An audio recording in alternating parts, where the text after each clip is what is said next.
What's up guys, welcome back to another episode of the Marino Challenge Series. Today we are in February and we got a game against Cagliari. Obviously we are in Serie A and things are going pretty well, pretty well so far. So I'll show you all that in the fixtures. Also got to recap how San Marino national team has done. Again, things have gone not too bad, and then we got transfers of course, but you know what, we'll do transfers first. As always, really, transfers first. Not a lot really. Brought in I can't remember if I've shown this, but I brought a left back in. He's not too bad. He's not really played a huge amount of games, but if we need him, he's there. Actually, is this guy? I can't remember if I've shown this guy. New gen Argentine striker. He's not played a single game. He's not brilliant, really, if I'm honest. I did scout him. I saw his attributes and everything. And I just thought if we need a backup striker, he'll be okay. But in hindsight, probably was a bit of a waste of time. And then just brought in this guy. Not a bad centre back. Needs to improve physically a little bit, get a little bit quicker. But he's 22 years old, come from Inter Milan. He's going to be pretty good, I reckon. Lost this guy. He went to Perugia, whatever. Went to them for £60,000. It's a profit on him. And crucially, Banu is leaving us. He's done really well, as you can see. 21 games, 1 goal, 4 man of the matches, 7.57 rating in Serie A. And I still can't work out why. 12 tackling, 12 marking, 11 composure, 12 positioning. It's just he's 14. He's not particularly strong. It's not incredible. He's jumping and he's heading over it pretty good, 15, but he's not quick. I can't work. He's not anticipation's not very good. His concentration's not particularly good. His decisions aren't particularly good. I can't work out why he's a beast. And someone said in the comments before, but is it his hidden attributes? And I've looked on the editor to look at see if it is, and then it's not. It really isn't. None of his hidden attributes are anything to write home about. No, his consistency and stuff is not particularly impressive. It really is not. So I cannot work out for the life of me. It's not like his ratings are really good because he's scoring lots of goals. 1 goal. So it's not like he's winning loads of headers at corners and stuff like that, because he's not. But he's a beast. I really don't know why. I did try and get him to sign a new deal because his deal's up at the end of the season, which is obviously why he's joining PAOK on a free transfer. But he was not interested in offering, even just talking to me. So he's gone. I did try and sell him for 2 and a bit million, but nobody wanted to buy for a fee. So he's going on his way. So Benedetti he's in now, so he's adequate cover. Fixtures. Things are on brilliantly actually. Well, mixed bag. Lost to Juventus, obviously, and you would have seen that one. Then we lost to Fiorentina. Then we beat Udinese 3-1, which was incredible. I was so pumped up after that game. I was thinking things could go all right here. Then we lost to Cagliari, today's opponent. Then we lost to Kiev. We're in September at this point, and we've picked up 3 points from a possible 15. And I was thinking, that's it, we're done. We're going down. We've got no chance here. Then we went on a run. Then we went on an amazing run. Beat Sampdoria 1-0. Then beat Lazio 2-1 away at the Olimpico. Then the biggest result in this club's history. We beat AC Milan 2-1 at home. Just incredible stuff. Then drew with Atalanta 1-1. Then lost to Catania. Beat Spezia 2-1. Big result because obviously we should be beating them. They're not a great team. Lost to Palermo. Understandable. Drew with Napoli. Great result because they're an incredible team. Then lost to Verona, which was devastating because we should be able to beat them because obviously they did come up with us last year. Thrashed Genoa 5-0. I was fixed. Is it fixed? Is it, have they been bought? Did we buy them? Is that incorporated into the game? Are we going to finish with deducted points next season? Because 5-0? Why? It was amazing. Then we came back down, crashing down to earth with a 1-1 draw against Roma, which is still an amazing result. Again, away at the Olimpico, which was awesome. Then we drew with Inter Milan. Massive result, 0-0. Beat Ascoli, great. Obviously they're tycoon owned, and we'll look at what they've done in the transfer window. Then we beat Sassuolo. Then we drew with Juventus. Now this one was incredible because they were down to 9 men, as you see here. Marone and Vidal got sent off. 19 minutes to go, 2-1 up. They were 2-1 up, sorry, and they were down to 9 men. So I set everything. I was already set to counter attack, which I'll show you my tactic. Actually, I've been playing counter attack. I'll show you that, but I set everything to attack. Let's go. Then Then my right wing back came up with this. I'll show it twice just so you get a good appreciation of what he did here. I was in disbelief at what he'd just done, because if it does eventually load, then it's pretty amazing.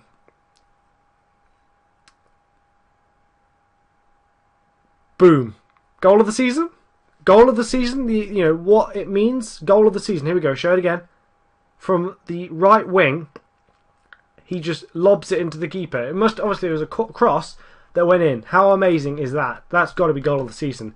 2-2 at home to Juventus. And then, again, crashing down to earth. Lost to Fiorentina, lost to Udinese, so on a 2-game losing streak, not 1 in 3.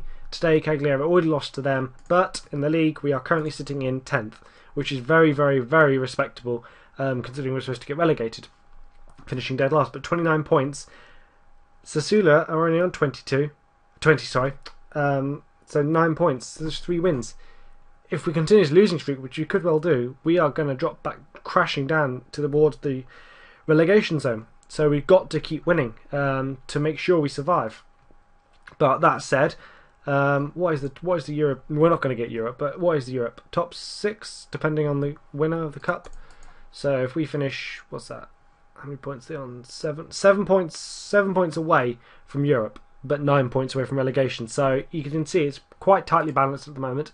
With regards to the national team, we've got a game against India coming up soon. But we played there. Maybe we beat. I'm not even going to try and attempt to say that name, guys. We beat them 1-0 though, which was awesome. Then we lost to Roma 5-0, lost to Russia 4-0, lost to Denmark 2-0. Then got a little bit of payback against the Cayman Islands, drawing 1-1. Obviously, we did lose to them beforehand there 2-1. So getting a 1-1 draw is pretty good. All means actually, with our ranking is 190th in the world, which is awesome, considering where we come from. Then this year we got games against India, Maldives, Liechtenstein and Andorra, so hopefully we can pick up some results there. Cyprus are actually in our group, and our Euro group, we are currently sitting rock bottom obviously, but Cyprus also on no points at the moment, so hopefully we might be able to get a result against them, considering we did beat them beforehand, I do believe, in the past. We have beaten them. So yeah, we beat them 2-0, so you never know, we could not finish bottom potentially. Whisper it quietly. It won't happen, we will finish bottom, but you know, there's cause for optimism. With regards to the tactics, we are playing counter-attack. I did say against Juventus I was not going to go with a counter-attacking formation, but, well, no, I can't remember exactly how I worded it, but basically, I wasn't going to use it in that game because I hadn't prepared it, basically was the gist of it. I had to go with what he had preset. So, since then, though, we've worked on the counter-attack. I'm constantly making little adjustments to it, and it's worked an absolute treat, because obviously we got the wing-backs, they bomb forward on the counter part of the attack. But on defence, they drop back. Vitello, or the ball midfielder, drops in as well, along with the anchor man. Deep line playmaker is just what it says on the tin. It's a deep player. He's crucial, obviously, to the counter. He helps spring it, and it just works brilliantly. Rillo's been amazing. I didn't sign him to be really an amazing player for us, but he's worked beautifully for us. He really has. 3 crucial goals. Those goals have been absolutely crucial. And then Dumas, another player from Juventus, young Greek player, he's done really well as well. 6.94 is a little not as impressive as he has been, I guess. Volta, beast of a centre back for us, just performed amazingly. As has this guy. This guy is. I mean, I'm not too bothered about Banu leaving. I mean, he might have been playing brilliantly, but we've got 2 centre backs here. Okay, one of them's on loan, but this guy's been beastly as well for us. So things are looking quite bright for us. Gabriel's been amazing for us this season. Obviously, we had him last year as well. And then the man, boy, he's injured at the moment, but this guy, he's out for quite a while, I do believe. 3 months. So yeah, he's out for the majority of the rest of the season now. But he's just an amazing player. An amazing player. I'd love to sign him permanently if we get the opportunity to. Strikers. This guy, our Brazilian, he's been our star striker. 8 goals. 2 penalties, 1 assist, 1 on man of match, 7 rating, which I'm a little bit disappointed about because I would like it to be risky, but risky's doing really, really poor. Lots of teams want to buy co-ownership on him. I've been offered like £500,000, and I've been rejecting it because I just don't want to deal with all of that. I've got rid of all co-ownerships at this club now. I just don't want to deal with it. Don't want to deal with any of that. But I just cannot work out why. In the same way that Banu is an amazing beast of a centre back, and I can't understand why. Risky. I know, sometimes players just work, they just don't work. Sometimes they do, sometimes they don't. But I just cannot work it out. Everyone wants to co-own him, and yet he's got 16 finishing, 13 composure, which is not great, but it's not terrible. He's quick. He just doesn't score goals. I mean, it's not even like, I know his off the ball work is not good. His positioning's not great. His work rate's not amazing. His technique isn't nothing to write home about. He's actually not particularly strong. He's not great in the air. Yes, but when he's in the box, met one-on-one with the goalkeeper, he misses with 16 finishing, and his composure he shouldn't be missing as badly as he is doing. So maybe that's why he's not playing great. But for teams to desperately want to co-own him is a bit bizarre. Actually, while I'm thinking about it, we'll look at the Ascoli and what they've done in the transfer window with their tycoon owner. I don't think they've done a huge amount. They're doing really low in the league. Where would we be there? They brought in this guy, another striker who's played just two appearances for them. Loney, centre back. He looks okay from what I can see. Player from Nottingham Forest, goalkeeper. He's not great. Better than my goalkeeper, but he's not great. And then they brought in someone from Inter Milan, another goalkeeper. So they're clearly not confident in their goalkeeper. Still £26.5 million spent. Various players left in the January window are co-ownerships and loans, so nothing really that impressive as they've done in the window in facilities. They've got youth and training facilities upgraded. Again, they did it beforehand, so what are they on now? Top training facilities, average youth, established youth recruitment, so still amazing future for them potentially. So we'll see what happens with regards to them. With regards to the rest of Europe, France, top of Ligue 1, PSG, by 7 points, looks like they're going to win it. Bundesliga, it's Stuttgart. That's surprising actually, Stuttgart, but it's still pretty tight between Bayern and Stuttgart. Schalke, a little 6 points behind it. They're not going to come back into it, I don't think. So I reckon Bayern will win that. Obviously, Serie A, Juventus and Napoli are battling away at the top for the Scudetto. But Roma, the surprise package actually for me with regards to what they've been doing in the transfer window. They spent £43.5 million, made £26 million, yes, but still to spend £43.5 million for an Italian team in the current climate is very, very impressive.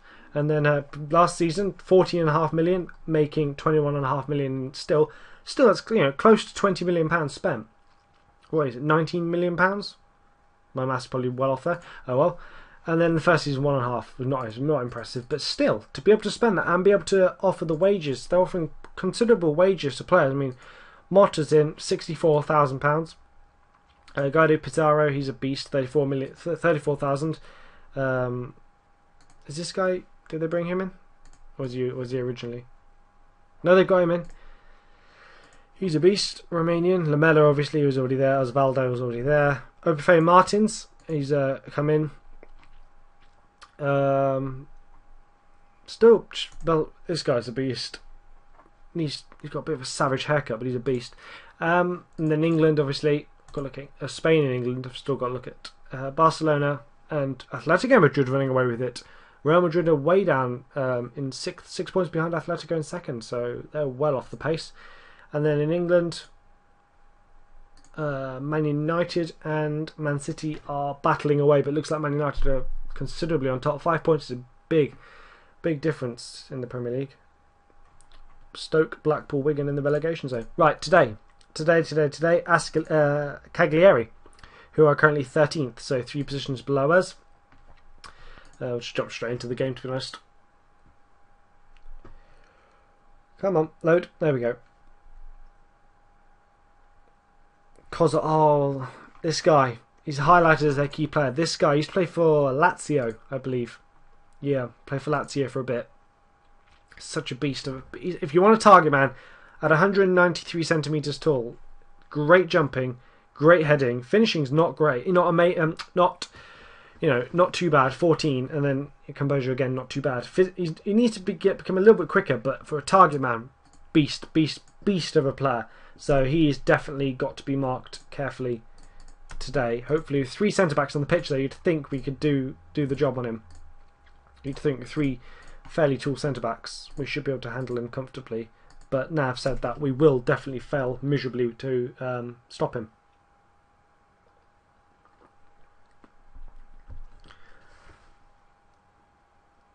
That Milan game, guys, just incredible. Biggest game in the club's history.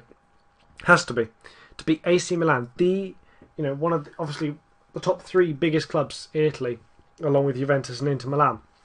Just incredible. I mean, Napoli now in this game are amazing, as they are in real life, but you get my gist. That counter-attack formation I was talking is the way it works is literally like park the tank. It's like literally parking a tank in front of the goal. It's just like urging the opposition, willing them on to try and daring them to try and attack us and break us down. If they do, brilliant, well done to them for breaking us down and managing to beat us. But if they get it wrong and we get to counter-attack, boom, we've scored. It is literally just like that, it's worked brilliantly. Really has worked very well, and I'm amazed at the way the players have adapted.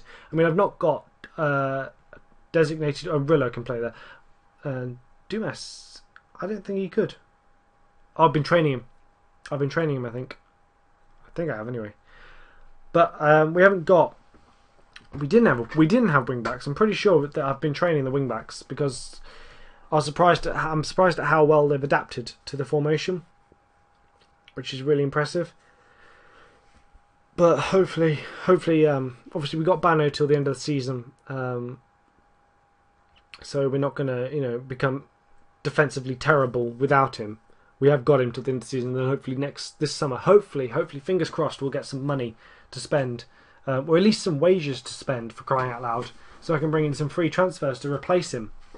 Okay, I've already got the new Benedetti centre-back signing already done, but I want somebody better, somebody amazing to replace him with. Somebody who's actually got good attributes. That's what I want. That's what I really want.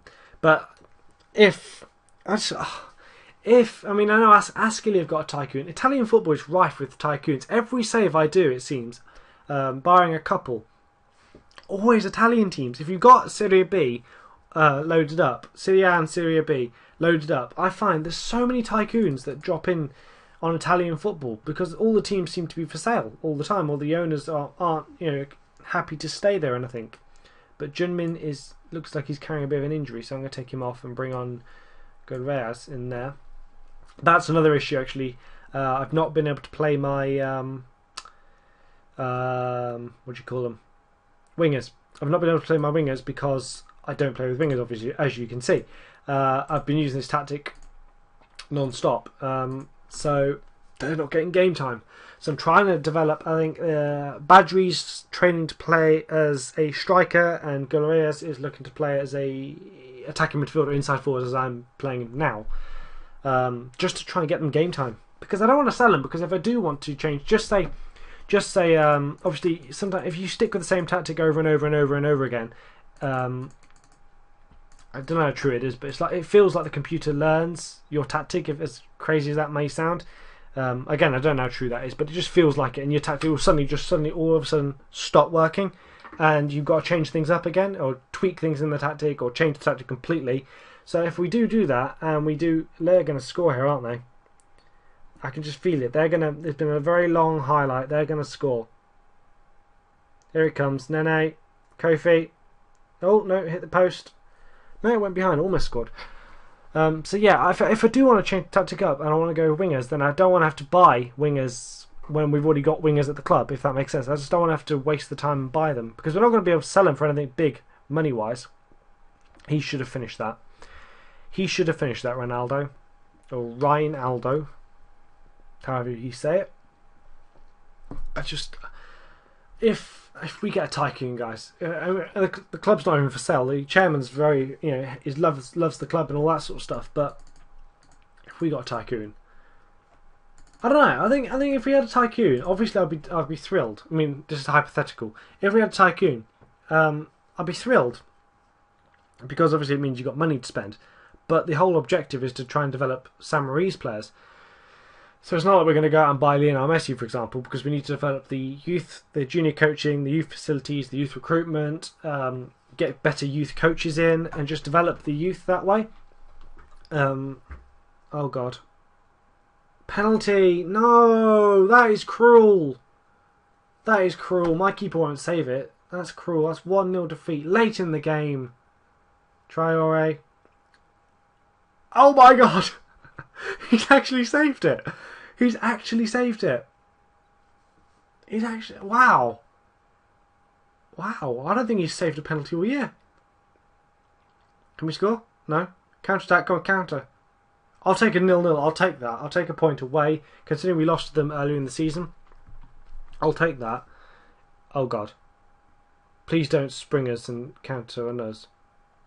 Vitello. Gulrez. See if... No, it's going to run too far. That's it. That is it. That should be it. That's it. 1 point. Got a point from the game. Not too bad. Another point gained. Another point further away from relegation. What does that leave us? Still in 10th. Still... Wow, 10 points away from relegation now. Good. Good stuff. Good stuff. Right. Right.